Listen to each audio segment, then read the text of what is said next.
Good evening, everyone. Welcome to today's Scrutiny Children's Services Review Group meeting. I'm Councillor Lee Bridgen, Chair of the committee. I'll just run through a few housekeeping announcements first. So, the meeting this evening will be live streamed to the public. The induction loop is now in operation in the chamber. Any exempt or private items on the agenda, the live stream will cease prior to the meeting moving into private. There might be a short delay for that, but there's in this meeting there's nothing to discuss in private anyway. A recording of the public part of the meeting will be available on the council's website within 24 hours of the meeting. Would members and officers please remember to switch microphones on when speaking and speak directly into them, and switch them off when finished. Any officers called upon by the portfolio holder should address the executive using the presenting officer microphones at the rear of the council chamber, and then switch off mobile phones or place them on the silent mode. Moving on to the first item on the agenda, which is apologies for absence. Yes, Chair. We have apologies from Alia Khan, Councillor Petts and Joe Miles. Thank you. And actually before I move on to the next item, just to inform people that there will be a slight change in the order of items that we run through in the agenda. Item 8 will be moved to a later point in the agenda, and item 12 will be moved ahead of item 8, so after item 7. So moving on to item 2 of the agenda, which is the minutes of the meetings held on the 28th of February and the 23rd of May. Does anybody have any comments on those minutes? If not, do you consider them approvable? I don't see any dissenting voices. No? Good. Okay, so those minutes are approved. Moving on to item 3, which is the chair's update. So just, I guess, a couple of things to report from me. So one of those is that today will be the last meeting for our co-opted member, Dr. Mohammed Al-Ramahi. I would like to record the thanks of this committee for the service and the time and effort that Dr. Al-Ramahi has put into attending these meetings. Thank you for your contributions, and certainly we wish you well for the future. I don't think Dheeraj is here. Okay, and I'd also like to mention that we have a new Corporate Director for Children's Families and Education, Dheeraj Chuba, is that correct? Yes, that's correct. Thank you. So, yeah, pleased to have you on board, and we look forward to working with you. Okay, so we'll move on to item 4, which is disclosures of interest, and I'll kick that off by declaring that I am the local authority governor of Summaries Junior School. Councillor Keynes? You preempted me. Governor of the virtual school and Governor of Queen Elizabeth School. Councillor Abbas? I'm a co-opted governor at William Austin Junior School, and also I'd like to declare for item 8 that I'm working currently as a contractor for the faith authority responsible for independent Muslim schools. Thank you. Dr. Al-Ramahi is also declaring an interest. I saw pop up there. I can't remember which school it was, though. If you're able to talk, let me know.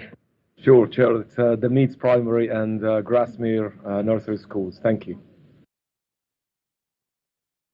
Thank you. And I think that's all the declarations of interest we have. So, moving on to the next item on the agenda, which is item 5, urgent business. I'm not aware of any.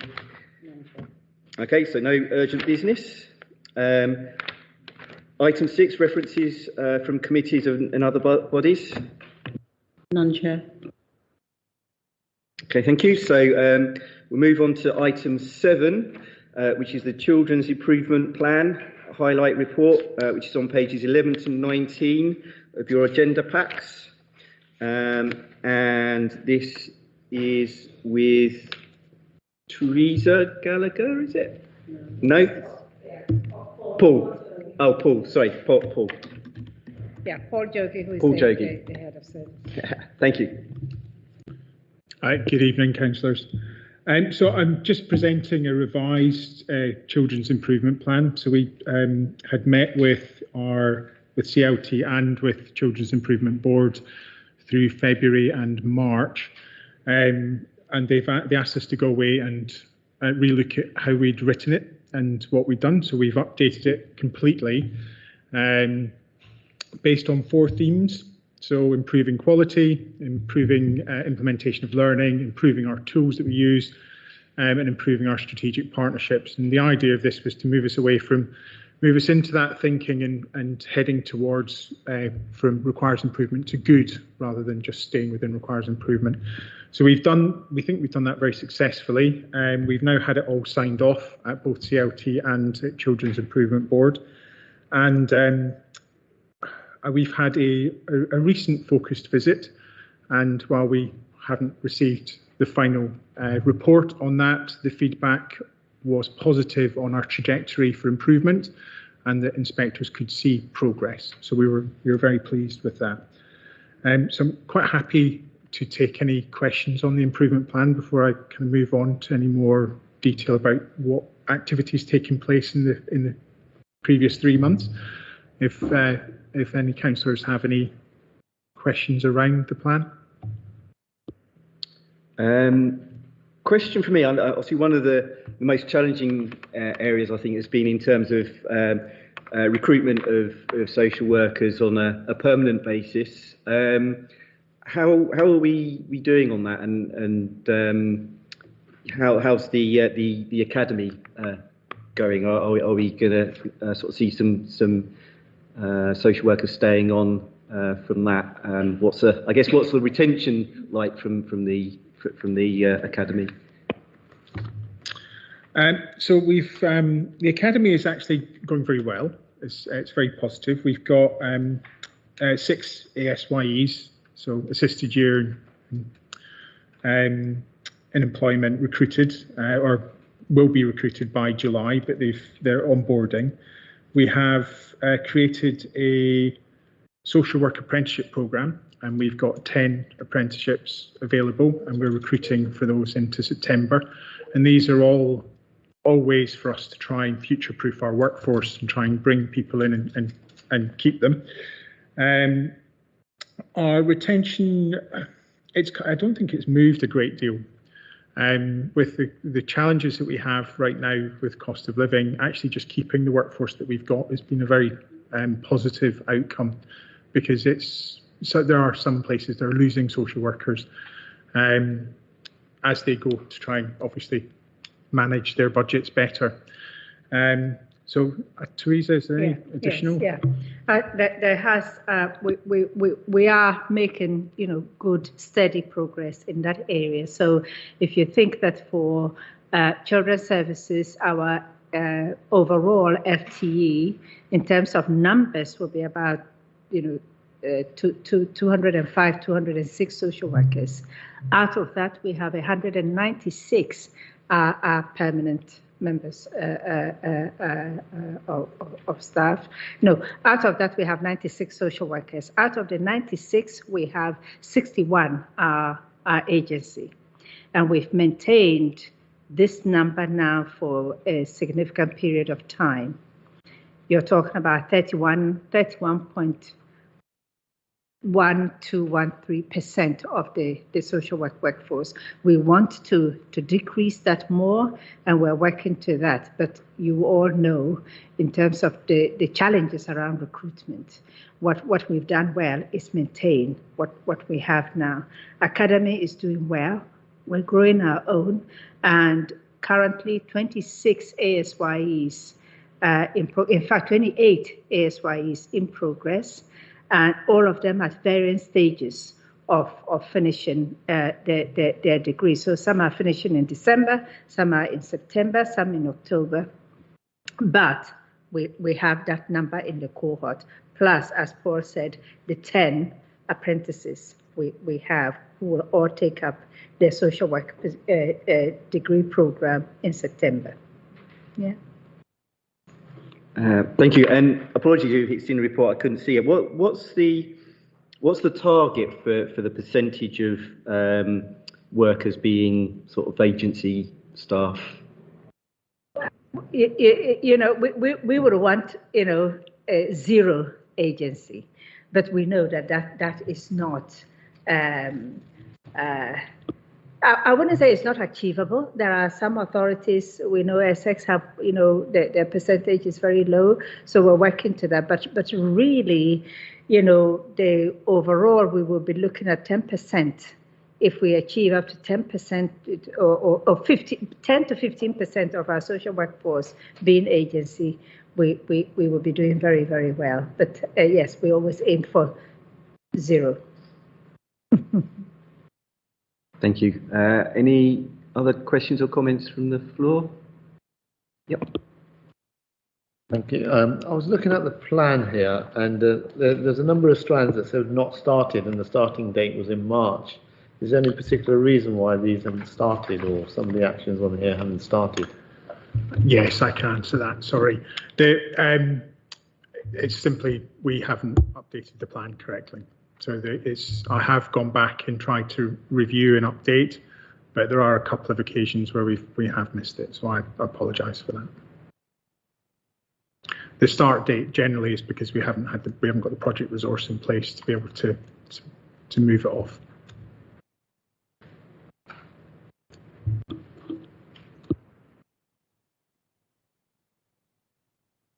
Thank you. I can't see any other hands raised for questions or comments. So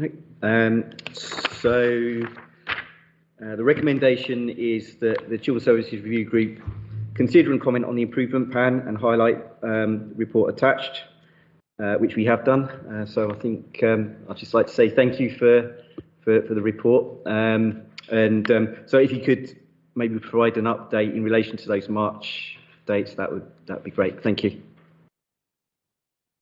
Chair, can I just ask, do you want a more regular update on the workforce figures?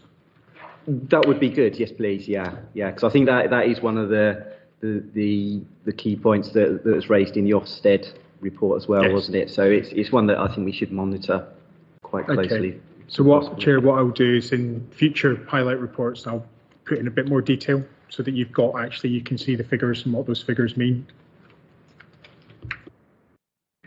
That's great, thank you. And I think there was some kind of a KPI that was in place in terms of a percentage of workforce being agency. I can't quite recall what that KPI was, because I do recall that it was moved out a bit when it looked like that obviously we weren't going to meet that. If that KPI is still in place, it'd be useful to have that sort of tracked against the KPI if possible. Yeah, we're about to revise and rework our workforce development strategy, and I would look to put a brand new KPI into that. But I will check back and so I can share that with you, so that we can confirm what that was originally. That's great, thank you.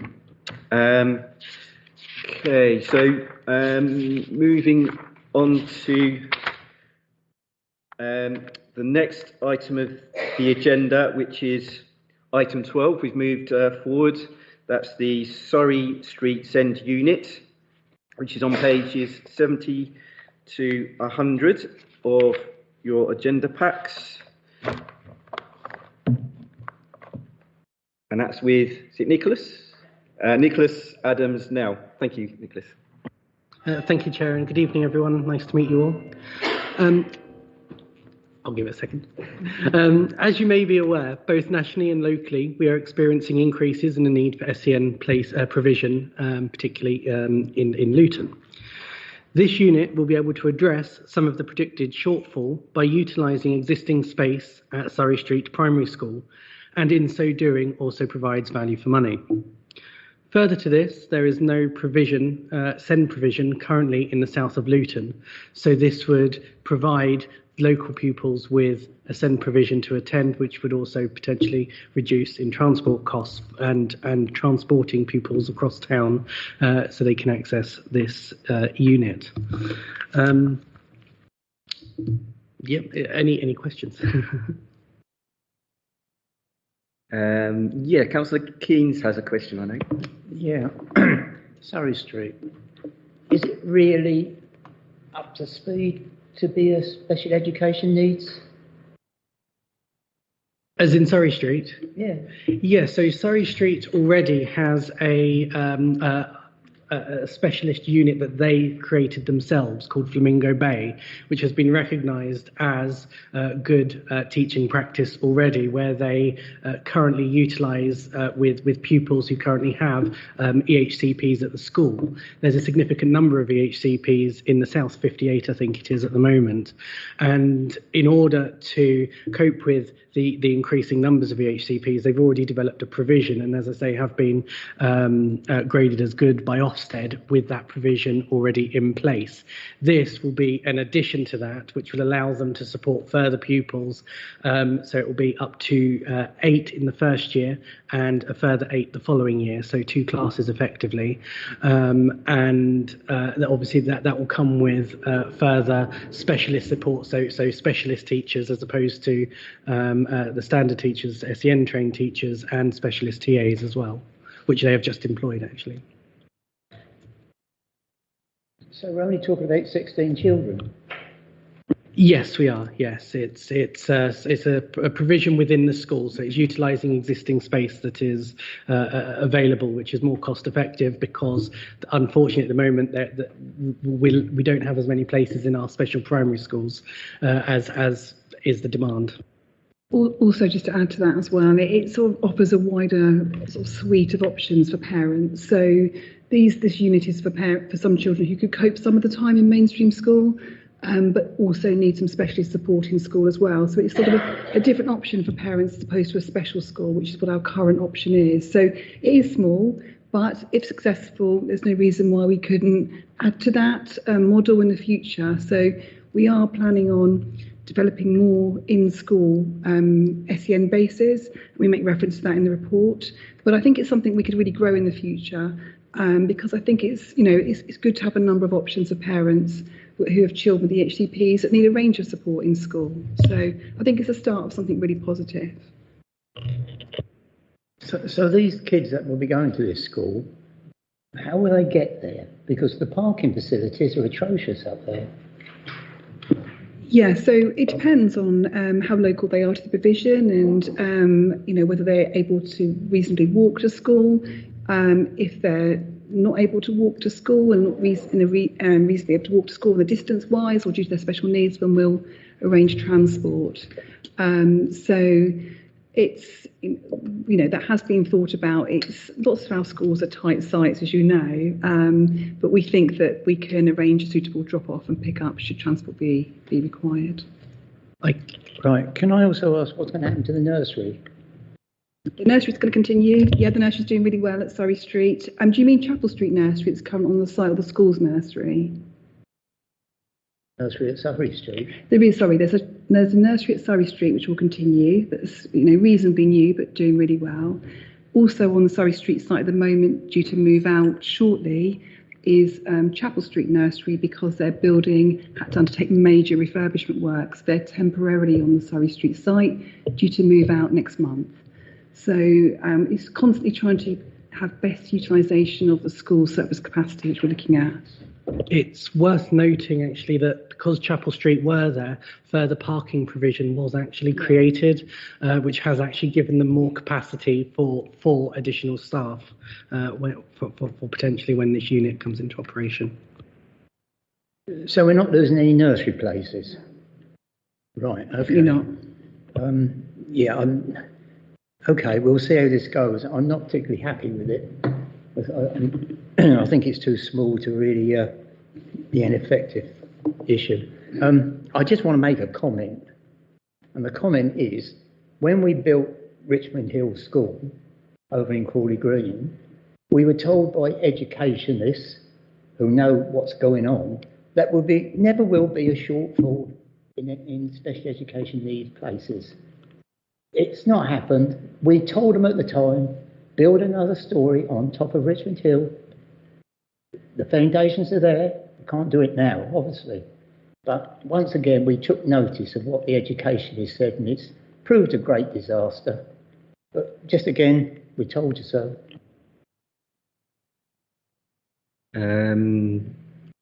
Councillor Bickham? Thank you. I have two questions. Maybe the answers are in here. Apologies if they are, because I didn't receive my copy of Nick to Angela's. One of my questions is, firstly, when it comes to identifying children with needs, schools at the moment, from my own experience and what I'm hearing from parents in my area in Lucy, is that schools are quite reluctant to do referrals for children that may have special educational needs, because there is not anybody, or appointments are just way too far off for the Lobo Centre, and where children aren't really getting the help and support that they need. So what is being done in that particular area, firstly? Second question is, I understand that obviously what you're trying to do in terms of keeping more children, depending on their needs, in mainstream if possible, and if not, obviously refer them on to those specialist schools where they can get the help and support that they need. But then how is this affecting those children in class? If that child with a need is taking more of the time, what happens with the other children? Because again, I hear two sides of the story from parents. I'm a parent myself, and I see it in my own child's class, where I do find that it's not fair, because you've got a cohort of children in Key Stage 2 and in Key Stage 1 that have suffered because of the pandemic. Things haven't been picked up, and now it's a case of, if the teacher is having to give somebody with more severe needs, as an example, more attention to be able to identify what their needs are, those children who kind of slip through the net because they're not displaying full-on symptoms as such, slip through the net. And I hear a lot of parents saying that, I've approached my school, the school's told me, you can either wait 18 months, or what we can do is just try to support you. And the parent has reluctantly gone with what the school has said, that, yeah, that's fine, we'll see what happens at school first. But by then, you do see the child kind of going on a downhill spiral where the behaviour becomes quite erratic, and it does become a bigger problem for the school to handle. So in terms of, if the teacher isn't able to give all the children attention, obviously a TA is not equipped enough to be able to identify these symptoms. So what can be done in those kind of areas? Thank you. Start.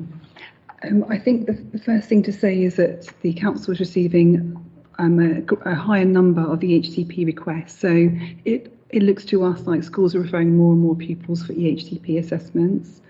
And to answer your first question, in terms of the second question, the schools, they are there to support children with special needs, but when it reaches a certain level, that's when we expect them to apply for an EHCP assessment and get additional support required so that children can be supported appropriately within classrooms.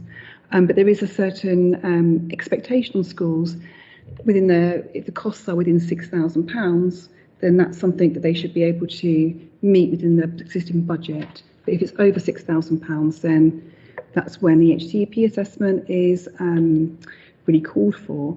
And I think schools are really well aware of the importance of early intervention. And they work their very hardest, I know. And if there are cases that you're concerned about, the constituents coming forward, then you can, by all means, contact us, and we can look into that if you have particular cases. So that's something we can do. And also parents can go to our independent SENDIAS service for advocacy as well, for support. But I can speak to you outside of this meeting if you have specific questions about that. Okay, thank you. I'll also mention I actually spoke with the head at Surrey Street today. They're one of the most proactive schools we have who are actually engaging with the pupils that have SEN need. As I say, they have Flamingo Bay, which is one of their really strong features of the school, actually, which parents do praise and did so in the consultation, actually. And at any given point, the head said that they have 2 EHCPs being produced at any given point. Also, just in terms of your other point, speaking to the head today, they have employed SEN specialist TAs as well. So it's not just standard TA, that they are actually trained for the specific needs of the pupils as well. Thank you. Councillor Abbas. Thank you, Chair. I was reading it. I welcome the fact that you put an SEN unit there, because there isn't one in the South Ward, and I think that would be useful to residents there. I think I read somewhere here you had about 58 pupils on EHCPs in the South Ward, and you're only putting 16. I mean, why is it only 16? Shouldn't it be a bit more? Could you just explain why it's 16? I think, yeah, I mean, the 58 EHCPs can be for a variety of reason and need. They won't all be suitable for this particular type of provision. So this is just one option for parents, but certainly not all 58 would be suitable for this particular provision.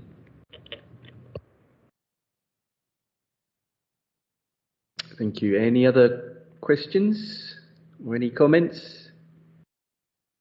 No, thank you. So the recommendation is to support the proposal to create a new SEND unit at Surrey Street Primary School to ensure that there continues to be a sufficient supply of high quality primary school specialist provision in Luton.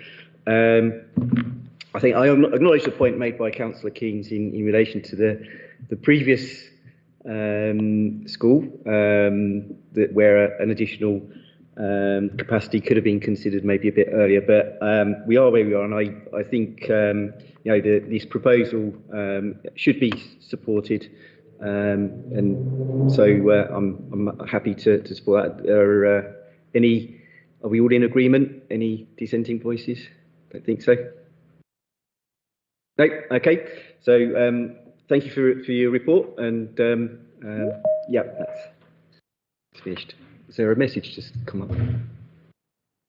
Oh no, somebody wanting access. Okay.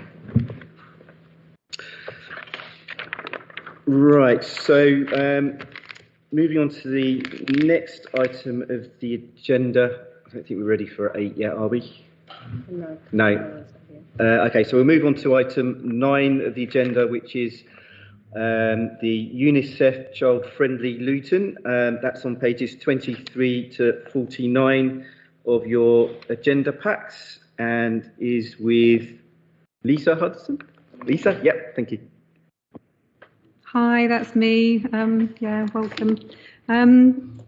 Yes, so this is a report that went to CLMT on the 8th of June, and it was to discuss UNICEF Child Friendly Luton and whether we go in that UNICEF direction, and to consider as well a child rights based approach.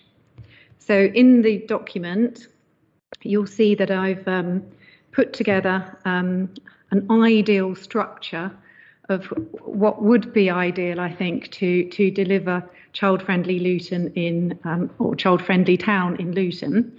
That kind of gives you an idea of the kind of resource that's required. And what I did is I looked at UNICEF Lambeth, child-friendly town in Lambeth, and also UNICEF in Leeds, and had a look at what we perhaps could use in order to deliver child-friendly Luton here.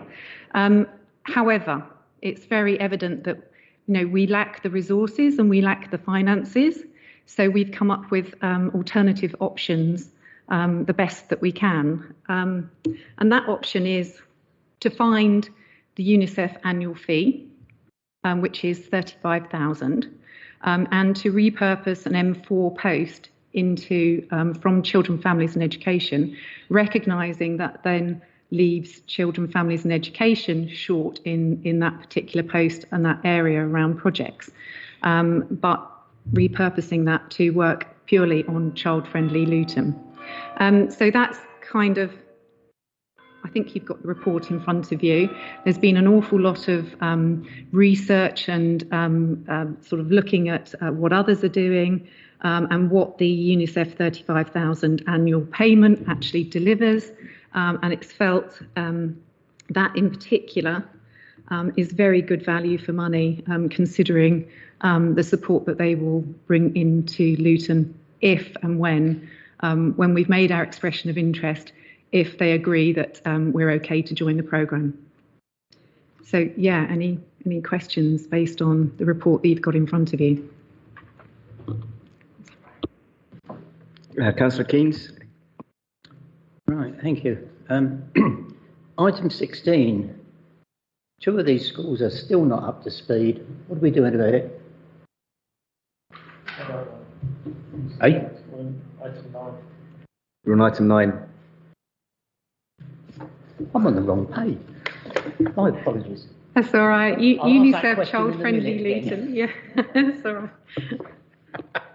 So pages 23 to,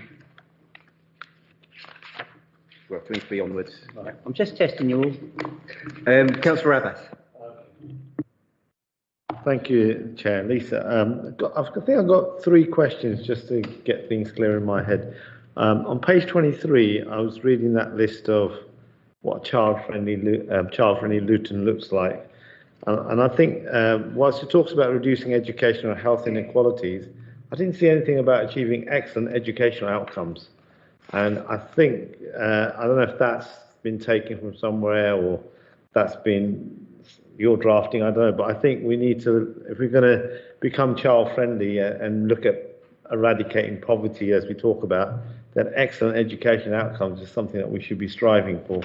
So that's my first sort of comment there. I also saw, I wasn't sure whether the UNCRC, some of what your talks about, I was just thinking, well, have we not adopted the UNCRC as a council? Because that, I know the government has adopted it, but I know other European countries have put it into legislation. The UK government decided not to do it, but adopting that wouldn't that do a lot of what you're doing here? And I was reading in the finance bit that there didn't seem to be any money for this 35,000. So I just want to get a bit clarity about where the funding will come from to fund all of this. I mean, you're talking about 210k. I'm assuming that's per annum over 3-4 years. So a bit more clarity about where the funding would come from, because the finance section completed by, I think it was Asif Iqbal, kind of says there isn't any money. So how are we going to take this forward? Okay. Yeah. So if I may come in, Councillor, in terms of your first question as to the excellent outcomes in education. Now, you would all know that the Luton 2040 vision, of course, you'll be coming from that, but building the child-friendly town is a key priority, and it's a very serious one. Now, that priority doesn't work by itself. You know that. So we're working very, very closely with, for example, education, and we're working very closely with, Lisa. No. How could that go out of my head completely? Elizabeth, you're here, and you have absolutely gone out of my... Public health? Public health. It always does. I am sorry. So we're working very closely with public health and in terms of the developments in that. So the bit about excellent education would not be done by itself. It's a combination of all of us coming together. And in fact, I describe child-friendly town. It is a system. Yeah, we can't deliver that in silo. And yes, education will be central to this, because we can't say, all of the KPIs we have around eradication of poverty without then educating our children. So does that answer that aspect of it? Yeah, I mean, my comment was, I mean, I agree with all that's on page 23, those bullet points there. I just think there should be another one around trying to achieve excellent. We should Add to it and say there should be excellent educational outcomes, because we can't be child friendly if we're not striving for that. Fair enough, but we were sort of looking at how we're working together to pull that. But you are right, it will be right and proper that we highlight that. And in terms of the finance, you are right to raise that.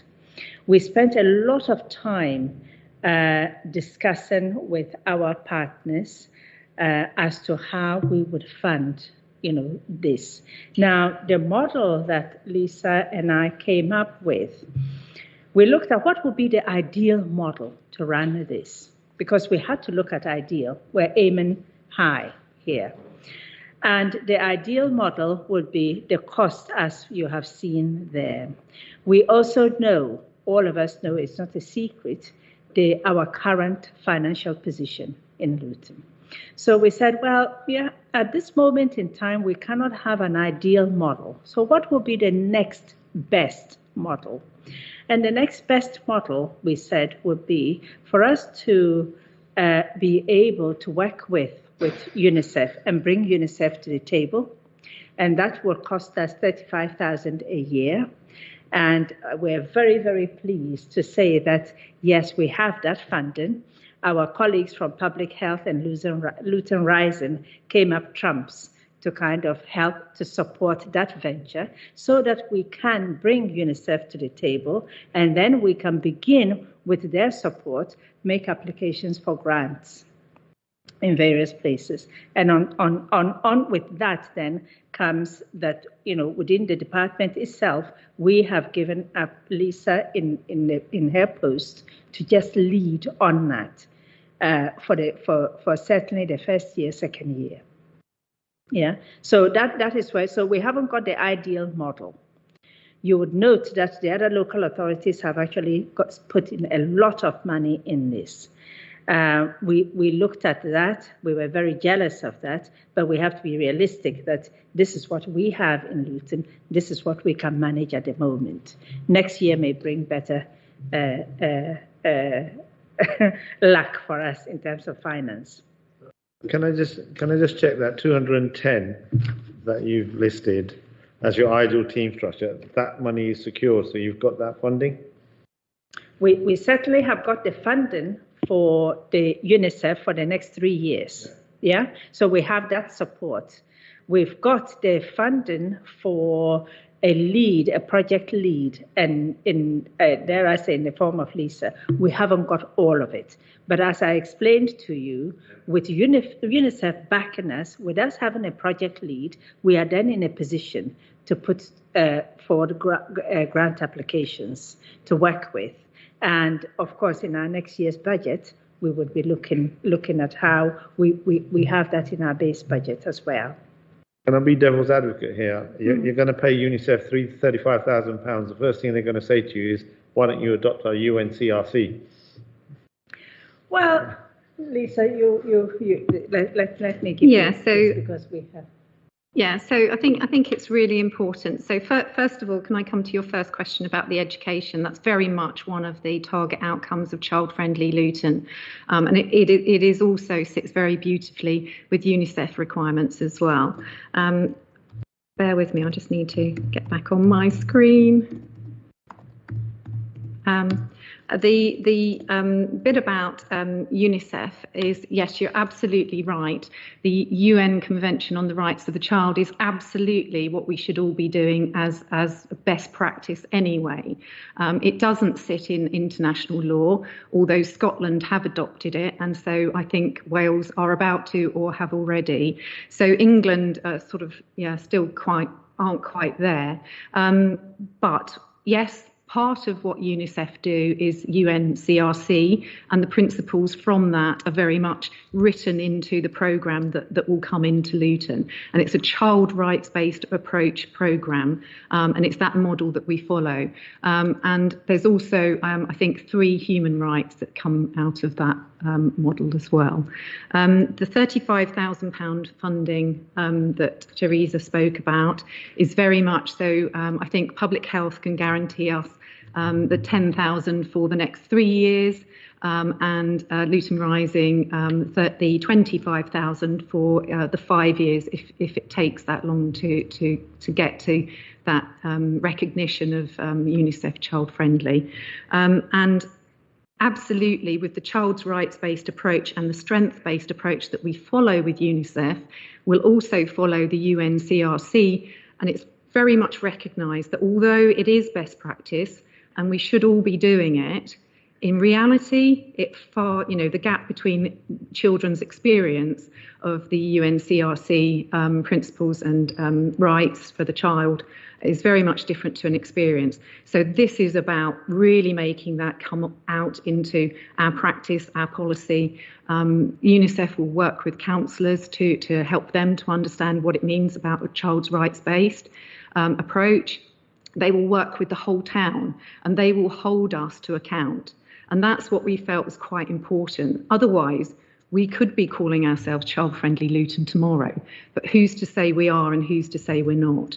They are world leaders in children's rights, and if we can really get their backing, like Teresa iterated, it will give us that momentum and that that leg up, I think, to bring more funding in. So that ideal structure, perhaps we can deliver that and more in what we do if we partner with UNICEF. So that's the kind of thinking. But I would value your views. I support the work. I think the work's right. I was just thinking about how we're going to take it forward, and I'm fully on board if the 35,000 is going to unlock other money. And I read somewhere in your paper the PCC is interested. I would strongly recommend you knock on his door, because he has taken he's taken a maximum preset in our council tax from all of our residents, and he's not exactly giving that all back to us. And he's running a truancy program with some of the Bedfordshire schools, where I don't know why he's doing it, but he's running around claiming credit for helping improve attendance in some of the Bedfordshire schools, but he doesn't seem to be doing anything in Luton. So I would strongly recommend you go knocking on his door, and I'm happy to support you in trying to get something out of the PCC. Yeah, thank you.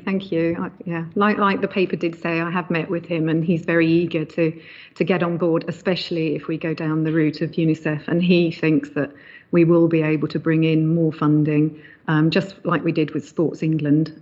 We were able to bring a lot more funding into Luton, so that's great. Councillor Beckham. Thank you, Chair. I don't really have a question, but it's more of a concern than anything else. Currently, from research, my own research and research that is out there, children that are already in child protection services feel that they are already forgotten by so-called UNCRC that is there to protect them, the Children's Act and so on. All of these things are already supposed to be in place. There's quite a lot that advocates for the rights of the child, that advocates for the voice of the child to be heard, but yet we continue to ignore it. How can you assure us that this plan will actually listen to those voices? Because are we further marginalising these vulnerable people, or are we actually creating an inclusive platform for them to actually be visible? Thank you. Yeah, the inclusive platform is very much at the top of our agenda. It's really important that we don't hear from just the same old children that we always tend to hear from. It's about really digging deep and making sure that we reach all of our children and young people. And we're devising ways that we might be able to do that. And what's important about UNICEF is that they give us 33 days, or 30 days, I think it is, in the year. And 22 of those are actually in front of our people in Luton, delivering that child's rights-based approach and helping us to engage with children in the right way, that makes that voice appropriate, and we can hear that voice in everything that we do. And we're not just looking to involve those people that have direct involvement with children and young people. We're looking at the whole of Luton. So we're looking at businesses, and they may not feel that they have anything to do with children, but their decision making may impact on children's lives in Luton, and that's where we're going. And we will be held accountable by UNICEF, and it's my strong belief around that accountability and governance that, you know, will help us actually make this happen. And I completely understand what you're saying. About what we can deliver and what we don't. If I may come in, so you are right to say that, and your observations around, well, you know, there's a whole heap of areas of the work that we are supposed to be listening to children. Yeah. Now, some of those children and young people and the families maybe have been listened to, others not so. So different experiences.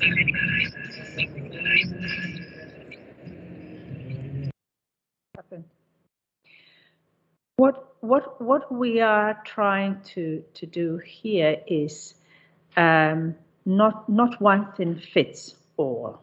Yeah.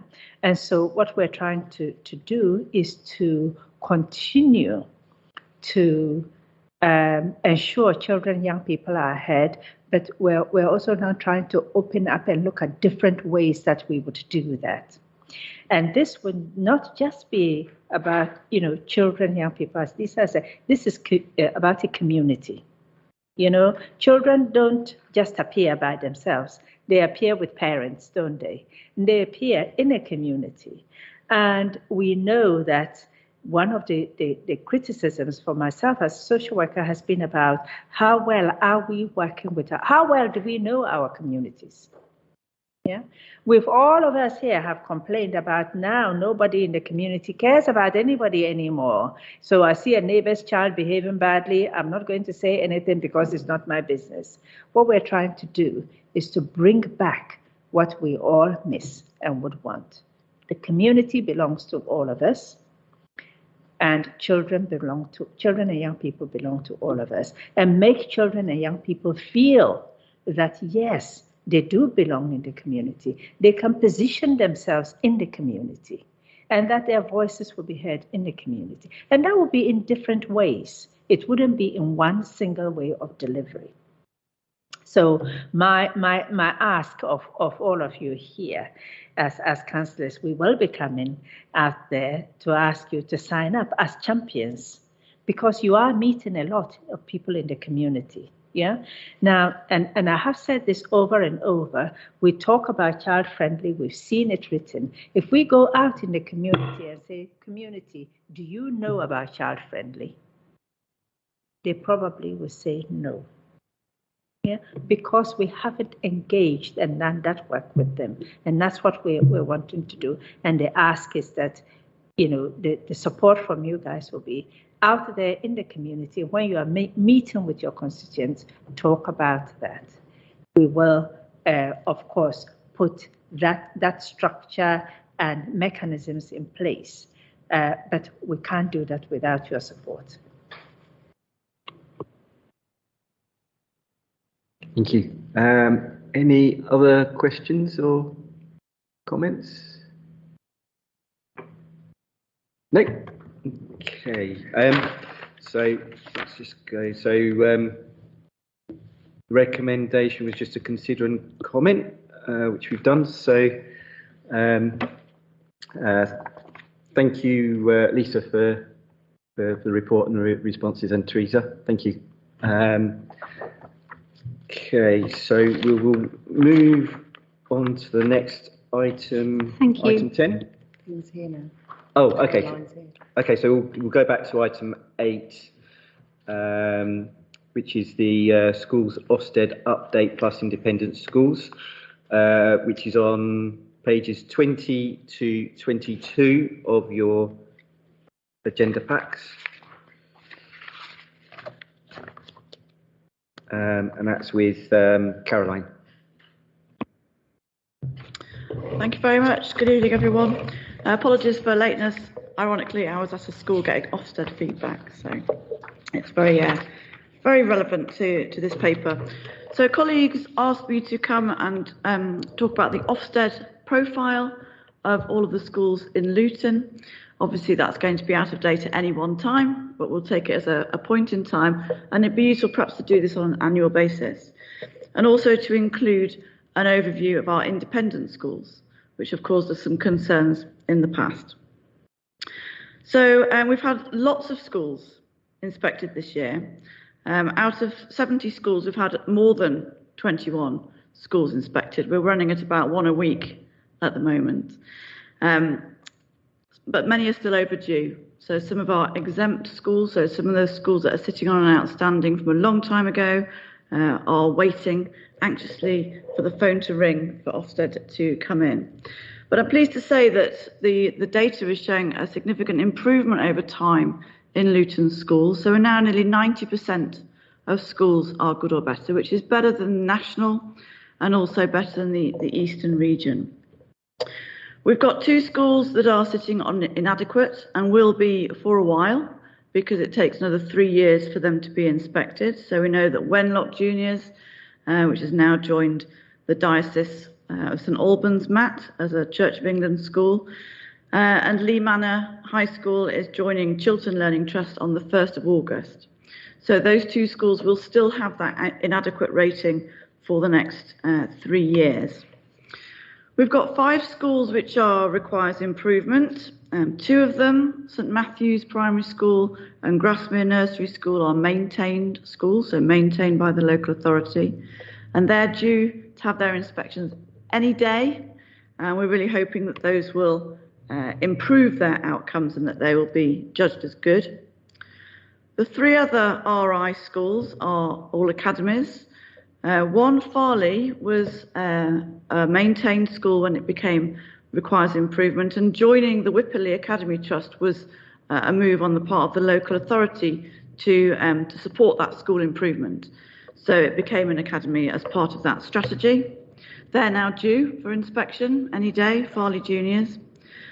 The other 2 RI schools are with the Shared Learning Trust, so Linden Academy and Stockwood Park Academy, and they will both be inspected by the end of next academic year. So in terms of working with academies, we meet with, so any academy trust that doesn't buy us back from a school improvement perspective, I meet with the CEO of that trust on a termly basis to really discuss their school improvement strategy, any barriers that they're finding, any support that we can give, any signposting that we can provide, and that's working pretty well. It's worthy of note, I think, that the DFE's causing concern regulations around schools causing concern have changed, so that now a school which has been judged to be requires improvement or worse on 2 or more occasions will then have an academy order put in place. So it will be required to become an academy. There's a question then around schools which are already academies, around what happens with them. There's notions of rebrokering them to a different trust, but we wait to see what that means in practice for Luton. So overall, a positive picture for Luton schools, and we hope it increases that with our RI schools becoming good. If we move on to independent schools, and in the same bracket, unregistered schools, which we brought to this group a few years ago now, some colleagues will remember. It's important to consider independent schools that they're not accountable to the local authority in any way at all. They're regulated by the DFE, and the DFE will commission inspection from Ofsted or from the Independent Schools Inspectorate. But we as the local authority are the safeguarding authority, and so we're responsible for the extent to which those children are safeguarded, irrespective of which designation of school. So back in March 2017, I'm looking towards Councillor Keynes, who I'm sure will remember this with affection, we had 9 registered independent schools that were educating about 900 pupils, so they're all quite small. But 4 of them were inadequate. judged inadequate by Ofsted. 3 of those were inadequate for safeguarding. And quite rightly, Children's Services Review Group at the time thought this was not acceptable and had the DFE in to try to think about what more could be done. Well, since then, I think we've really strengthened our approach as the local authority, bearing in mind the restrictions that we're under. We worked on the principle of the DFE being the regulator and the DFE being responsible for registering these schools, and therefore our responsibility was to inform the DFE if ever we had any concerns about the validity of that registration. So we now have a termly independent schools monitoring panel.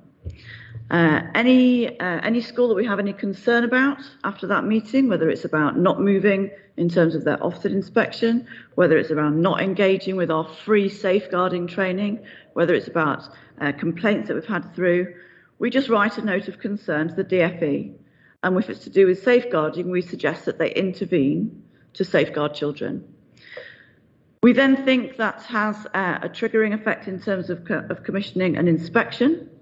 So then Ofsted or the Independent Schools Inspectorate will go in, inspect that school, inspect the extent to which they're meeting the independent school standards, which is a separate set of legislation for registered independent schools, as well as making judgments on the quality of education like all schools are judged on.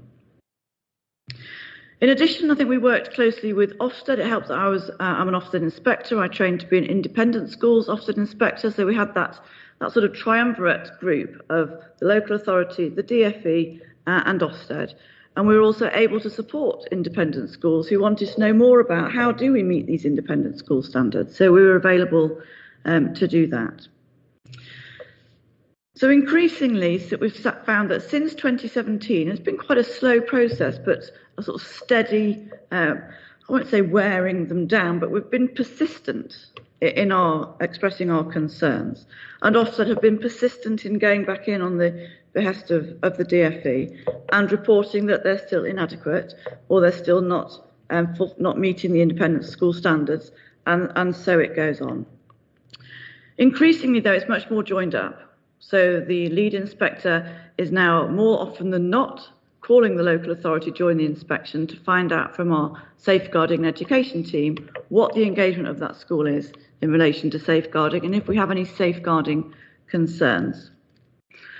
So since this more robust approach, we've been at the forefront, I would suggest, of this, and we've really affected, I think, national policy on this.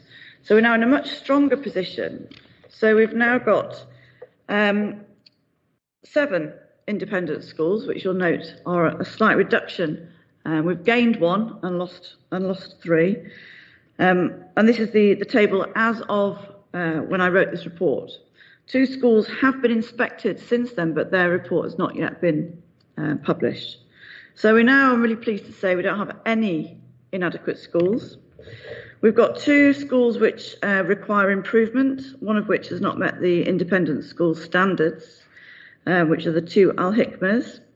But otherwise, all of the other schools, Active Support, Jamiatul Ulul Al-Islamiyya, King's House, Merrier and Oakwood are all good schools. So I think that's a real achievement.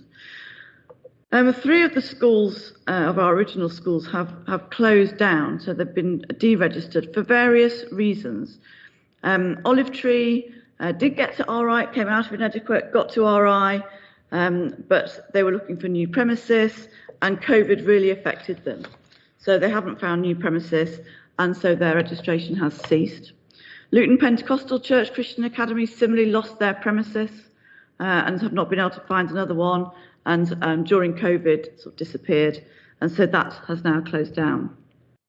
Rabia was a little bit more challenging in that this was a school that had never met the independent school standards since it opened, and they were engaged with the DFE from a legislative point of view in relation to breaching orders by the DFE. The DFE told them they weren't allowed to admit any new pupils, but they did admit new pupils, and that was taken very seriously by the DFE, and they actually went to court. So Rabia has now had its registration withdrawn, and the other two schools have also no longer exist. So I think we're in a much stronger position. We maintain that robust approach to monitoring from a safeguarding perspective. And I guess attached to that is that we don't have any unregistered schools, and the risk of unregistered schools is low.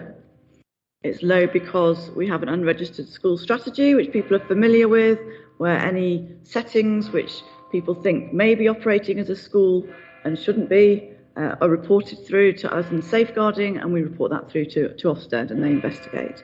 And we have no unregistered schools and haven't had for some time. So any questions? Thank you. So certainly some encouraging figures there. It looks like we're going in the right direction. I mean, 89.9% good or better in comparison to the national figures in Eastern region does look good. Obviously, with any scrutiny, we need to look at the 10.1%. Just a couple of questions before I open up to the floor. So we have obviously the two schools that are inadequate, and they won't be having a rating Ofsted inspection for 3 years. But I believe they do have, should we say, interim monitoring inspections. Will we be getting feedback from those monitoring inspections? And I guess leading on to that, in relation to the schools that are requiring improvement and are due to have a rating inspection, do we know what they anticipate their rating to be? Yes, so the inadequate schools do have monitoring inspections. Lee Manor had one in March, and that was successful, and safeguarding was judged to be effective, which was the main concern for us as the local authority. It's questionable whether they will be monitored, actually. Now, they're part of Multi-Academy Trust. From the Trust's perspective and the DFE's perspective, they don't have an inspection report. They start again. It's a blank slate. But it says on our data. I'll just leave that there. But we will be monitoring those schools through working with the CEOs. We will also, because they were inadequate for safeguarding, and we're the safeguarding authority, we will be expecting them to submit their safeguarding audits to the local authority, and we will be triangulating them by going in and working with them around safeguarding. But we're confident about those two trusts. We work closely with the DFE on those as well. So even if they don't have a monitoring inspection, we will be keeping in touch in terms of their progress around school improvement. And we'll be keeping an eye on their outcomes, the pupil outcomes at the end of Year 6 and Year 11, and we'll be looking at their safeguarding audits. Thank you. Any questions from the floor? Councillor Keys, and then we'll go to Councillor Abbas. Yeah. Right. Can I have a bit of clarification? You're saying Lee Manor is now going to be an academy, and the slate is white clean. But it starts from the nothing, surely. So, I'm sorry, I'm a bit confused on this. Yes, it isn't clear. I hope I can provide some more clarity, but it is a challenge. So from the academy's point of view, they'll be talking about they've got a school that has not been yet inspected as an academy. That's the language that they'll be using. It's not yet been inspected as an academy as part of that trust. But from Luton's perspective, we're viewing it as an inadequate school, and we'll still be putting that on our data. It's not right to say we don't have inadequate schools when we know we've got two that are sitting on inadequate. And we'll be hoping that they get inspected sooner rather than later. Two different reports. The Luton Council and the Academy. No, so the Ofsted report will be the final report, yeah. but they won't have a graded inspection for another sort of 3 years. And to be fair, it's to give the Multi-Academy Trust a chance to really turn the school round and make a big difference. And so they do need time to be able to do that. Right. Yeah. I think the chair covered the two independent schools. Requires improvement, ISS standards not met. How much longer have we got to allow this to go on? Well, we carry on carrying on. This is what we've done in terms of our process and our protocol. So if they don't improve, we will be looking at them in terms of our independent schools monitoring panel. If their inspection does not improve, then when we have our independent schools monitoring panel, chances are we'll be writing a further note of concern, saying they haven't been engaging with safeguarding training, for example, if they haven't, and the process starts again. If a school repeatedly fails to meet the independent school standards, then the DfE will implement some interventions. So they require an action plan, they require the action plan to be of a certain quality. If that isn't a certain quality and they still fail the independent school standards, they can say you can't admit any new pupils until you've met the independent school standards. So there's a graduated response from the DfE, which if they fail, continually fail, and then they don't have new pupils, they quite often sort of wither on the vine. But then that's what happened to Rabia, that eventually the DfE can say, actually, you're not meeting the regulations that you need to meet in order to stay registered. And therefore, we're taking it off the registered schools list, and that's closing down. I've got one more question, but Councillor Abbas is dying to get in. I was just going to, I mean, the regulation of independent schools is the DfE function. So I was quite intrigued that Luton is getting so much involved in it. And I'm just wondering how much resource is taken up, because we are a local authority looking to make, Robin Porter's telling us that we've got to make cuts, we've got to make savings. So how much resource is actually gone into something that is a DfE's responsibility? Minimal, actually. And it's focused on the area that we do have responsibility for, which is safeguarding those children. So we're responsible for safeguarding those children. If we don't feel they're safe, then we go to the regulator. Whereas previously it was a bit difficult in terms of, we have no right of access, they're not accountable to us. So it's actually minimal input from us and maximum output. And in fact, other local authorities have asked us how we do this, what do we do? Because lots of local authorities are in the same position. And so they've really taken that on, about this idea that actually it's minimal work from the local authority. It's just holding the authorities to account who are meant to be doing it. And how can they if they don't have that information from us? So we make sure we share that information on a regular basis. I was just concerned that obviously a lot of that is DfE's responsibility and they should be doing it. And if they're getting that for free from us, it shouldn't be the case.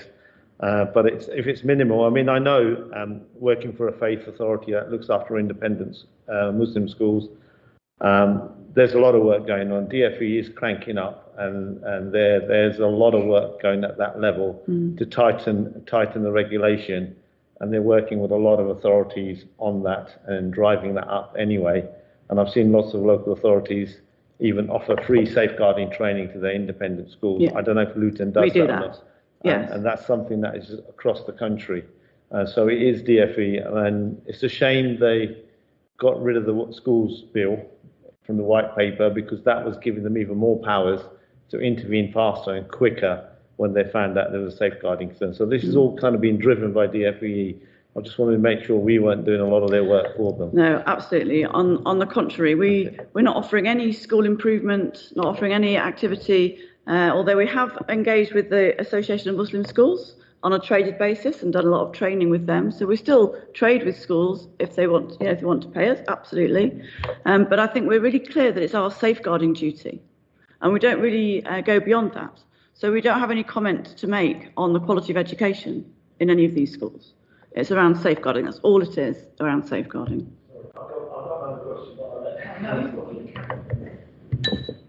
Okay. I think it was good to see that 90% of our schools are good or better.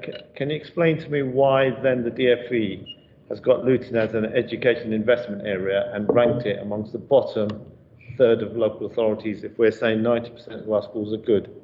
Yeah, a couple of reasons. The factors that were used to define the education investment areas were based on Key Stage 4 results and Key Stage 2 results mainly from 2019. Yeah. So it's one indicator. And so there's acknowledgement that at the time, yes, we were lower. And I think any change in Luton, because we've only got 70 schools, that any change is going to have quite a big impact either way. And yet in, say, Hertfordshire, school changing Ofsted grading makes little impact on their headline figures. Would it, I mean, I think going forward, Chair, I think it might be useful if we have the Ofsted grading and the actual outcomes schools are achieving, so we can have a look at both measures, because I think both are important. Yeah, no, absolutely. And I think we do the standards meeting, and I bring the paper in I think November time to CSRG around the data, the outcome data, and the similarly a group outcome data in the February time. So we'll definitely tie all of that in, because I think the important thing is that Ofsted take account of a much wider range of measures, and so it avoids unintended consequences of schools coaching children up for example, Year 6 SATs and narrowing that curriculum. And we've really made sure that actually that doesn't work for our students. That's not beneficial for our students. They need a broad, balanced curriculum right the way up till the end of Year 6, and similarly in Key Stage 4 as well. But yeah. Well, I think Ofsted these days are a bit discredited. There's a number of the select committee are looking at Ofsted, looking at their role and what they're doing. So there's a lot of stuff, and Ofsted themselves are consulting about how they go and conduct inspections. So I think we need to look at both and understand where we are, because going back to the earlier point about being a child-friendly town, we can't be child-friendly if our children aren't achieving. Absolutely, yeah, absolutely. And I think the other thing is the sort of the lag. So it's interesting that our profile of Ofsted outcomes has improved after our outcomes have improved. So Key Stage 2 outcomes last year, better than national, and our outcomes for Ofsted are now better than national. And so I think it reflects that. So one should go hand in hand with the other, shouldn't it? Councillor Keane, you had another question? That's right. This is just a general question. If one of their academies is not up to standard, as per local authority, can they change academies? Yes, there's a process. It's quite complex, but there's a lot of support going into academies that requires improvement, and often that is by another multi-academy trust coming along side by side and supporting in terms of that school improvement. And that's certainly what we're supporting. Similarly, some academies will buy the local authority in, and they'll take part in some of the initiatives that we signpost to. So Farley Academy, for example, will buys the local authority school improvement team in. They engage in the school improvement initiatives, and so we're confident about that school. Schools that don't buy us in are a bit further away. We have less confidence because we don't know as much, but that's the only source of our lack of confidence. So working with the CEO, piloting and prioritising these schools for all of our initiatives and school improvement support, which they all have access to, it is really key as well. So you'll find that those two RI academies, Linden and Stockwood Park, are taking part, for example, in our SEND, so special educational needs training. Was that a yes or a no? Sorry. Yes, they will take part in lots of support. Okay, all right, thank you. Thank you. Any other question or comments on this item? Nothing on screen, nothing. Yeah, no. So I think we just noting the report. So thank you for the report. Thank you for covering the questions, and yeah, it's good.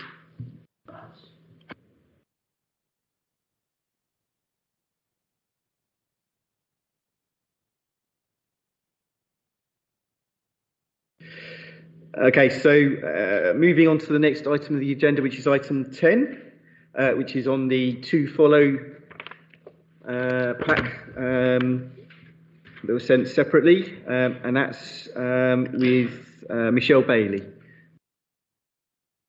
Thank you, Chair. Good evening, members. Firstly, apologise for the lateness of my report, and apologies that myself and Elizabeth are not in the chamber in person. We had an early morning start today. We were at a picnic in the park with flying starts. We've been there all day. So quite a lot of information for you all to disseminate. So I just wanted to go through and sort of highlight some areas. But just to, we've made excellent progress in all our sort of work areas of of the Family Hub programme, and since we last came, I think at the end of last year.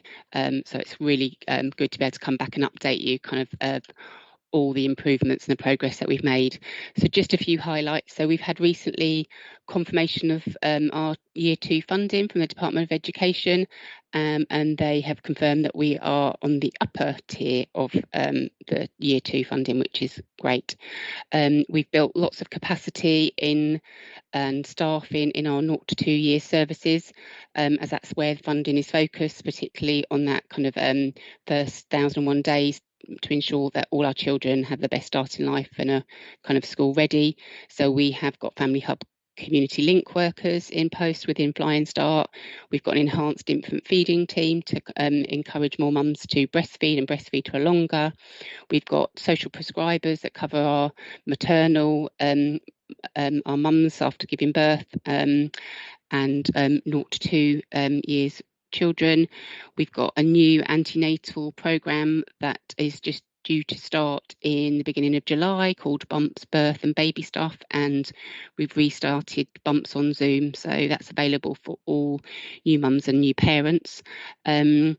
So other highlights include kind of our approach to Family Hubs. So I think when we came last time, we were just working out kind of what that network of Family Hubs would look like, and the reviewing some of the assets we had across the town, and where we wanted kind of some of the buildings and the services to be.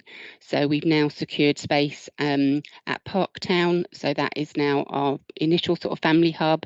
We've got some space in Hockwell Community Centre, which has been really well received. So we've already started to run, we only had that from the beginning of May, but we've already run some sort of play and learn sessions and some little sort of talker sessions for sort of speech and language.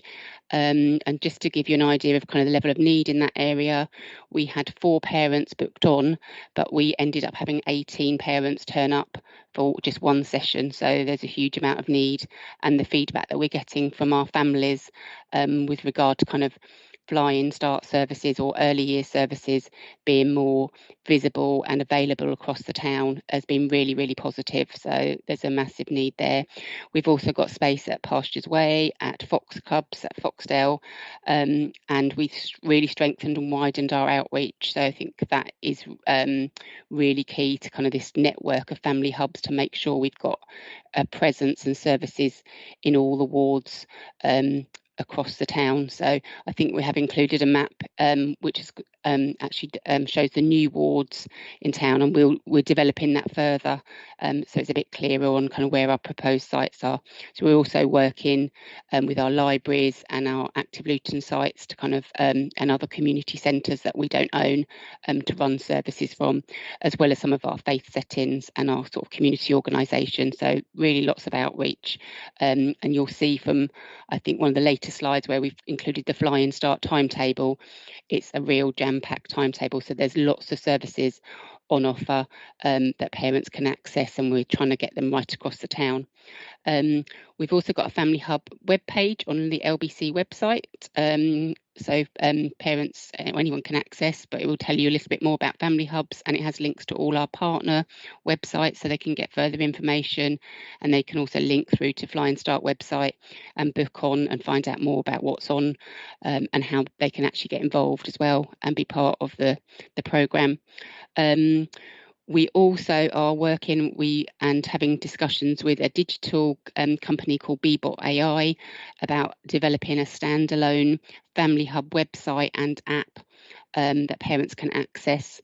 So that's really exciting. They've worked with lots of local authorities across the country, and they really understand the Family Hub programme and what's needed. So that will be able to provide a lot of information for our services, because one of the main things about the Family Hub programme is not just providing the services, it's about the information is available for our families, and their experience of trying to access and use services and get support is improved. So we have lots of services out there, but not every family or can find out what's going on. So hopefully having everything in one place will improve that. It also has access to NHS websites and BBC Bitesize, and it will be able to access other partners' websites, so it will wrap around those. So it'll be very easy to use, and the app's quite user friendly, and also just to kind of give you some assurances, the app can be used in different languages. So depending on what language setting you have your phone on, it will actually automatically translate it. The website will also have a recite function where it will speak out loud what you're looking for. It also translates into different languages, and the app as well doesn't, although it will need Wi-Fi or data to download, which we'll be able to support parents to. They should be able to come into kind of the hubs or the libraries where there's free Wi-Fi access. Once you're using the app, once it's downloaded, you don't need data. So that's good. So it's kind of reassurances that there's no additional cost to our families. So, but we'll keep you updated on how that progresses. We currently have commissioned an agency, creative agency called Filigree, who have done the work with the Luton place-based branding, and they actually were at Picnic in the Park today. So they're doing a few weeks of engagement with our families to find out what they think about sort of children's services in Luton, how they would want to kind of access family hubs, what they think about kind of the approach to family hubs, and how they can get involved in kind of developing and having a like Luton approach, and what our hubs and services will look like in Luton. So we really kind of hear that the family's voice and the children's voice in kind of the work and the scoping that we're doing. So there's a survey that's online that all families or anyone can complete, so I can circulate the link. So we would really like everybody's feedback on that. And we were able to share their report and kind of in a few months when we come back and maybe update.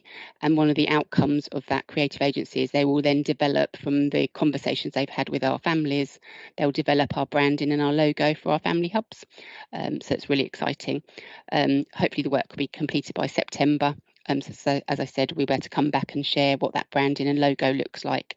So, and then we'll be able to get new signage for our hubs and use it on our website.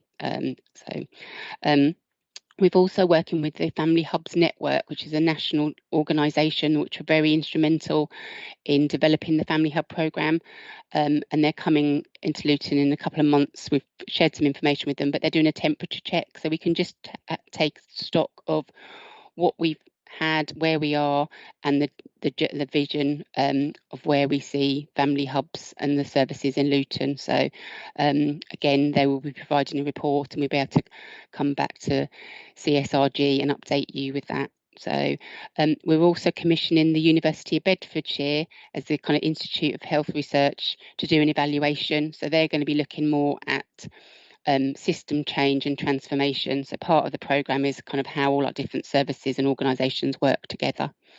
So that's that. And last but not least, at the end, I think it's on page 41 of your document, we have something called a Start for Life offer. So this is a kind of must do of the programme, where we were told we needed to produce a Start for Life offer which shows services or our offer for our families and our children up to the age of 2. And we've done that in both a digital format and a hard copy. It's with going out at the moment to our parents to get their feedback. We were able to share it with some parents today at Picnic in the Park, had some really positive feedback, but it just shows a roadmap of services and all the different services that are available. So if you look, the first part from kind of like preconception or pre-birth, it's like maternity in the hospital in blue. Green shows our health visitors and our 0 to 19 health services. The pink tabs are All Flying Start. The purple ones are council services, and then we've got ELFT on our perinatal services. And I think I missed someone, but there's a QR code on the paper copies, and the digital ones have links to our partner services. So we'd welcome your feedback on that, and we'll and that will hopefully develop over time. But we've had some really, really positive feedback from parents today and also from the DFE when we shared it with them, they were very, very impressed with our with what we've come up with. So that's a bit of a whistle-stop tour. So I know there's a lot of information to go through. Any questions?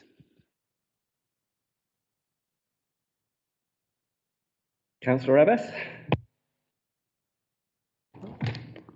Hi there, Michelle. Thank you. Thank you. I think I really like what you're doing there. I think it's really good and very ambitious. It strikes me like Sure Start Plus, and it kind of reminds me of that. So I'm pleased about that. And I was just thinking about the funding. It's about £3.5 million over 3 years. Is that directly coming from government, or is that any contribution from the council or?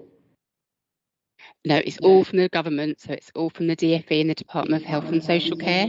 Okay. Is any of that capital funding, or is that all revenue? No, there's a small bit that's capital. Okay. It was about 40,000 last year and 50,000 this year.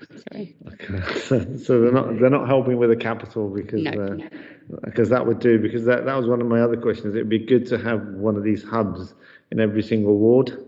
And that would really have a big impact. But I was looking at the map and I couldn't see anything in there for Saints, so I was feeling a bit sad. But hey ho, we can only do what we can.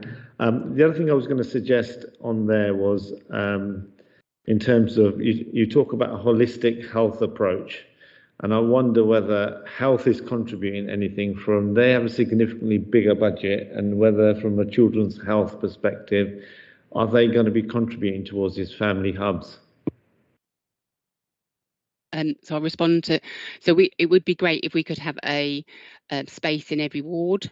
We don't have the funding for that, and then we've also got to think about sustainability. So buildings and our assets are not our forte in Luton. We've let go quite a lot of assets over the years, so that's where we're looking at kind of multi-purpose buildings, and kind of we can utilize the space within buildings. That's why we're looking at sort of community centres, and we're looking at outreach and looking at kind of some of our community organisations or faith settings that are in different wards. So we will look at what's available in Saints, and yeah, we would like to have some kind of family hub presence, not necessarily a building, but something, even if it's outreach, that families can link into, and having that virtual front door will kind of help us with that. And then you said about health funding. So they are obviously our key partners. They are part of the programme. They're not providing any additional sort of funding at the moment because the programme itself is quite restrictive on what we can actually do with the money. In time when we're starting to have these conversations already about sustainability, then we will have those conversations, or we're having those conversations with health. So and we're looking at kind of what we already commissioned through health, and how they can offer us sort of best value. But health are kind of don't have much money either. They're going through currently a very large cost saving exercise, so I think it would be really difficult to go to them and ask for money. So but just for members, this is a non-statutory service, so it's something we don't have to provide, but when we signed up for the program, the Family Hub program with the DFE, we said that we would provide it and we would commit to funding past 2025. We are having conversations with the DFE about future funding, because we obviously want to make our hubs and our services sustainable. What we don't want, and I know it's been brought up before, is that we don't want to kind of stand up lots of hubs and lots of services and then have to close them after 2 years.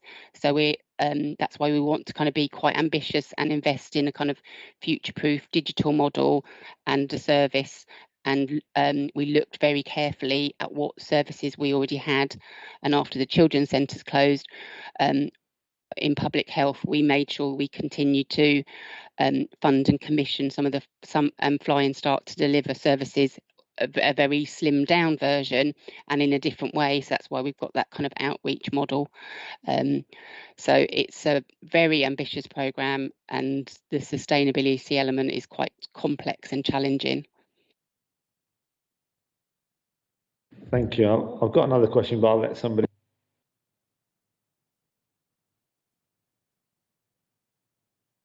Oh, Okay. No, I think with all of these time limited programs, it's about impact. I know you talked about University of Bedfordshire. I just wondered if you could give me a bit more detail about how you're going to measure the impact of all of this, because I think going forward that's going to be critical. Because if you're not able, it's all great doing these wonderful things, but if you can't show impact in terms of outcomes, people will say, no, forget it. And I don't want this in another 3 years to be the next last sure start where they just close it down. So what are you proposing to do around the sort of impact measuring that? I know you said you've got University of Bedfordshire on board. So part of the programme, there's a very strong sort of data and evaluation that comes with it. So when we signed up to the programme of the DFE, we had to complete a delivery plan, which is very, very detailed, but we set out some really clear outcomes that were measurable. So, and then we've set a baseline for lots of those. So things like the numbers of women that are breastfeeding is actually quite high in Luton, but actually we can measure that quite easily. The number of children that use that have childcare funding and use an early years setting, we can measure that, and then we can measure other kind of outcomes as well. So we've got some qualitative and quantitative data. So getting some that feedback and evidence from our families to kind of the impact that it's had on them. So one of the other areas is around kind of home learning environment, and that's speech and language, that early language. So certainly around our children that were born sort of during COVID, we know that lots of them have got sort of delayed speech. So we can measure the impact there by running sort of additional sessions. And then the evaluation from the University of Bedfordshire, rather than look at kind of the services that we provide, because other programmes are being measured kind of more around operationally and the impact on families, we're looking at kind of how we use the money, because it's sort of transformation funding, how we work better together as a system to create those efficiencies and have better ways of like commissioning. It's a real challenge to us when we get these pots of money that are like non-recurrent. They're like 2-3 years. So although this is a 3-year programme, just you might have been aware when I came last time, year one actually only really sort of started in December. And we didn't get all our year one funding until March 2023. So we've been able to carry some of that over, but we've got to spend that in year two.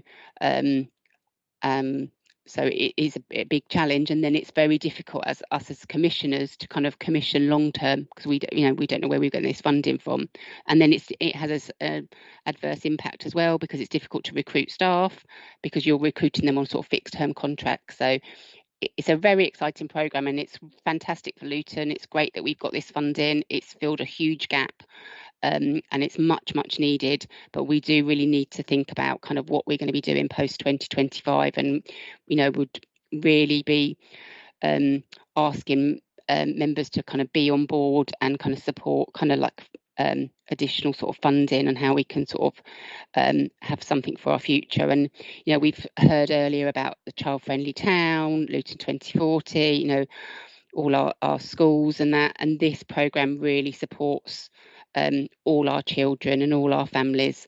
So I don't have all the answers. I just need your support. I think you definitely got my support in helping you on that. So okay, thank you. Thank you. Councillor Keynes? I'm not sure where Councillor Abbott knew I was going to say something. This is great. This is smashing. But 4 years ago, the Labour group did away with the children's centres. And this is just a minor vision of those old groups.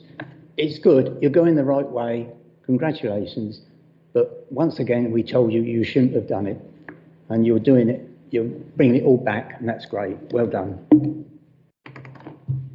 Thank you, Councillor Keynes. Can I just say, just about the children's centre, sorry, it's echo, that we're hoping that family hubs are bigger and different than the children's centres. So it is a bit of a challenge. They are like, they are very similar to the children's centres. They are similar to Sure Start, but this will be services or for our 0 to 19 or our 0 to 25. So it'll be bigger and wider than our children's centres. So, and hopefully it will be a legacy, and it'll be a legacy post-COVID. So I think I've kind of said before, the closure of the children's centres has been very, very difficult for us in public health. We didn't make those decisions. We just had to kind of plug some of the gaps. And when they closed, we were thinking sort of longer term. So the Family Hub programme and the money that we're getting from the DfE has actually kind of been able to support us through these sort of difficult years. So it's bringing back much needed services and building on the foundation that we had. And then with regard to kind of children's centres and Fly and Start, we have a Fly and Start strategy. It was a 10-year strategy that runs out in 2025, and one of the key sort of outcomes that we want to come from this programme is to have a refreshed and reinvigorated strategy, a new 10-year Fly and Start strategy for our 0 to 5s, potentially our 0 to 19, all our children. So that is something that we'll be doing. We'll be working on as well in the next sort of few months. So we would welcome everyone to be part of that. And that will hopefully give us some evidence and be able to show kind of the impact and the need for longer term funding and commitment. Councillor Begum. Thank you. Going back to what Councillor Keane said about it being the Labour Party cut, we're not going to go there, but I would say that obviously the council itself as a whole had difficult decisions to make, and therefore that's been reflected in what's happened. But nevertheless, my concern is, or my question will be, how are you going to engage, like you're saying about launching an app? Now, how are you going to engage all those parents that perhaps don't speak English or have different dialects? Because if the app is talking to them, you know, there's lots of people from different ethnic backgrounds where they have very different dialects and therefore they can't understand. It might come under the umbrella language, but obviously not everyone understands a particular dialect. So how are you going to tackle that? Secondly, not everybody has a smartphone, because what I'm hearing is that there is an assumption that everybody has a smartphone. Certainly in my ward, not everybody has a smartphone. I have a lot of families that sort of, you know, really rely on that face-to-face contact rather than an app talking to them. And therefore, you know, they need that sort of contact. I know that you're saying that there'll be facilities or maybe some outreach work happening at community centres and things like that. But do you think it will be effective and meet the needs of those communities? Thank you. So firstly, your point around kind of digital, we know there's a lot of digital poverty and there's lots of barriers to digital, but that's not a reason not to kind of move forward and be really kind of ambitious and have an app and a website that is like future proof. So the app and the website that we're looking at has kind of got artificial intelligence, and it has that kind of recite function. And as I said earlier, the app will, if you, whatever setting you've got your phone, whatever language setting you've got your phone set to, it will change it. So I do appreciate there is different languages and dialects. So we will be working with sort of community groups and different sort of communities to kind of reach those sort of, I suppose, seldom heard groups. Families as well will be able to come into the hubs. We've got some tablets that now that they can use. So those, if not having a smartphone or a laptop or a tablet is a barrier, they can come in and then they can almost sort of self-serve, and but they can be supported to do that. And we're working with Luton Adult Learning as well, so we can link in to get families signed up to have ESOL classes and IT classes so they can improve their skills. So we are thinking of lots of different sort of avenues of how we can support all parents and all sort of communities that can't kind of access information. But you know, there probably be things that we miss, but we have our community link workers that are going out into kind of those communities, and we're also joining up with other programmes that are going on to work with sort of specific sort of communities. Thank you. Thank you. Any other comments, questions? No, can't see anything. No hands up on the screen. Okay, so again, the recommendations are for CSRG to be clear on the direction of travel for the Luton Family Hub programme and to be in agreement with the approach to the Family Hub network. Echoing what's been said already, I think this is a brilliant initiative. It's certainly going in the right direction, and I think we're broadly supportive of it in this committee. I don't see any dissenting shaking of heads. So yeah, thank you for your report, Michelle. Yeah, thank you. Thank you.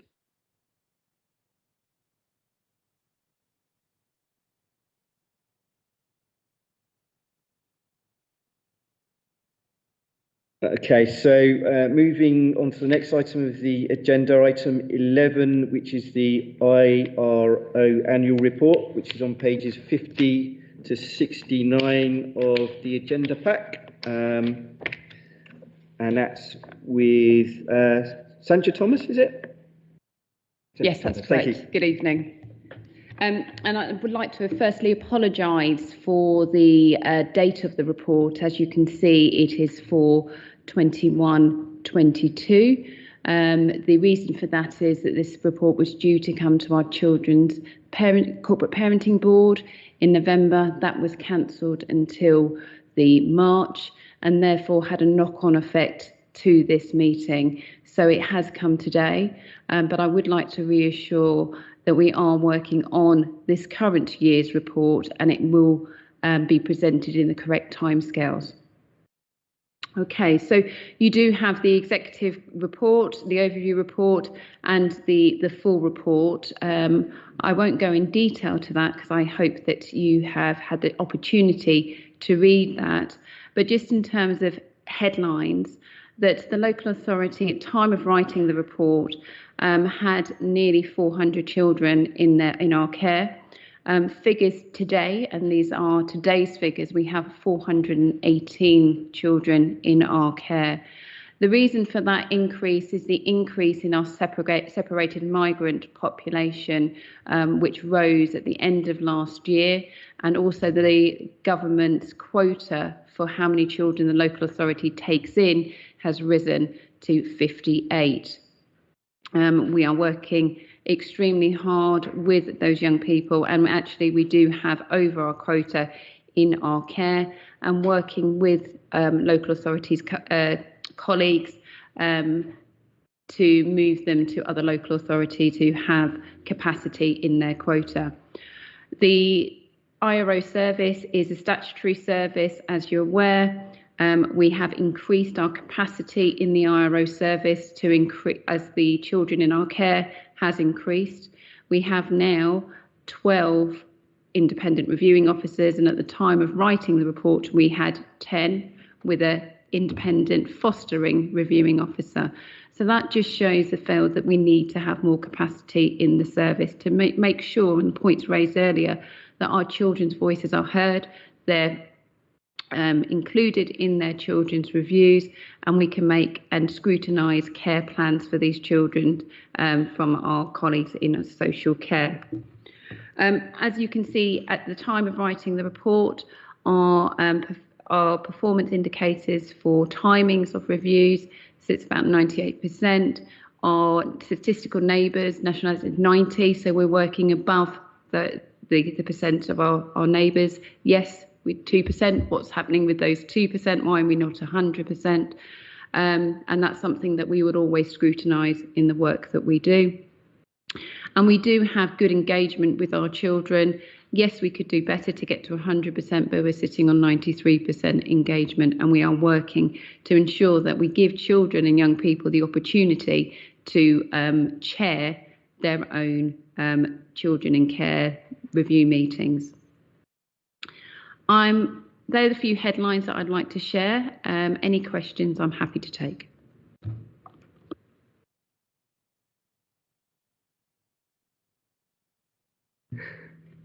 Everyone, Councillor Abbas? Right, okay. No, thank you. Thank you for the report.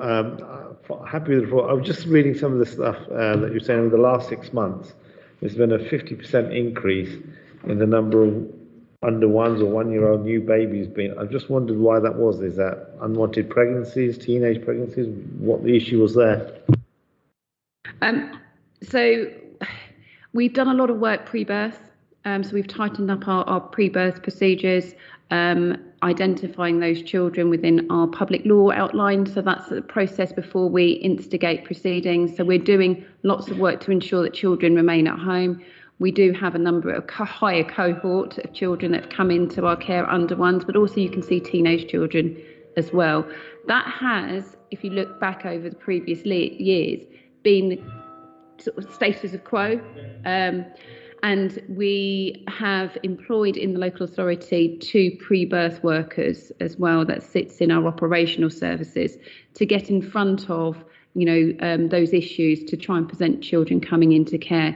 We would only issue our public law outline if we know we may instigate proceedings, and the ethos is keeping children at home. But I do recognise that we have high rates of 0 to 1s, high rates of teenagers. But if you look at the research of those children that go into the legal proceedings, I think it's well over 50%. I think about nearly 60% that don't go into long-term care, that go home.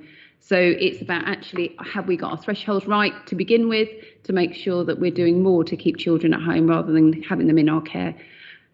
No, for me, it was just what's caused that sudden increase. Is it poverty? Is it COVID? What is suddenly the number of under ones are being taken into care? What is neglect? What is it? And that's what I'm trying to get at. Yeah, I think there's a mixture of things. Recently, in terms of deprivation in Luton, deprivation is high. Domestic abuse is high. And neglect is our biggest category of need within Luton. So we're identifying those issues early, identifying whether children can remain in homes at that time, at that age, or whether we need to intervene. Now, those children may not be coming into foster care; they'll go into connected persons care and so forth. We want to keep them with the family, and we work very hard to try and return them home. We have had a number of children where they have been 4th, 5th child that have been born to a parent, where we've done assessments, and unfortunately they're unable to care, and there isn't anybody able to care in the network.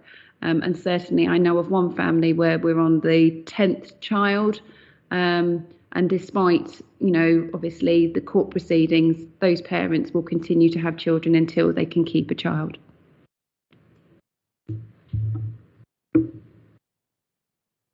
Thank you. Any other questions, comments?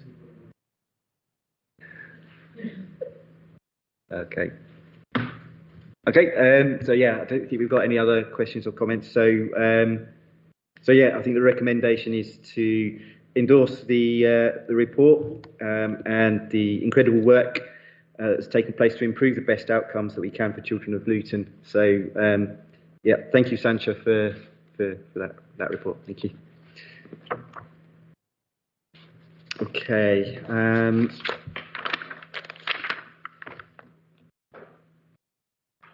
So we've already done the Surrey Street Send unit. So the next item of the agenda, and the last item, is the draft work programme for 23 to 24, which is on pages 101 to 116.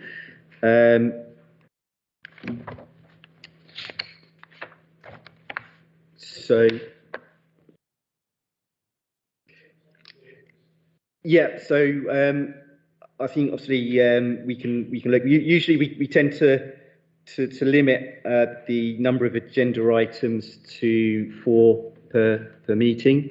So I think we were on that limit for the next meeting in August. certainly now that we have DRAG in place, we as chair, I'd perhaps we can meet up and look at the forward plan and see what reports we put in going forward. I think that's the way we worked with your predecessor Amanda. So and I found that it worked quite well, being able to meet up and forward plan. Well, one of the items that has sparked my interest, which is on page 109, is the update on passenger transport changes. I think that was put in obviously a while ago because it mentions that Alison Parkinson, but I think it'd be good to get timelines as to when this can be brought to CSRG, and whether it will contain conclusion of a review that I think is planned.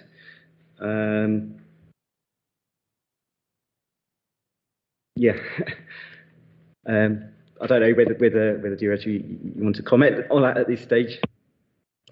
Just to say, perhaps we can pick that up when we meet for a planning meeting, Councillor, if that works for you. Yeah, absolutely. That works for me. Any other questions or comments on the forward plan? We can certainly perhaps be back at the next meeting once we've had chance to meet with DRAG and arrange the forward plan in a bit more detail. No comments? Good. Okay. So yeah, I'll be in contact, DRAG, about arranging a meeting if that's okay. Yeah. Good. And that brings us to the end of the agenda items. Let me just check I haven't missed anything. Nothing under a 14. Yep. So thanks everyone for your time.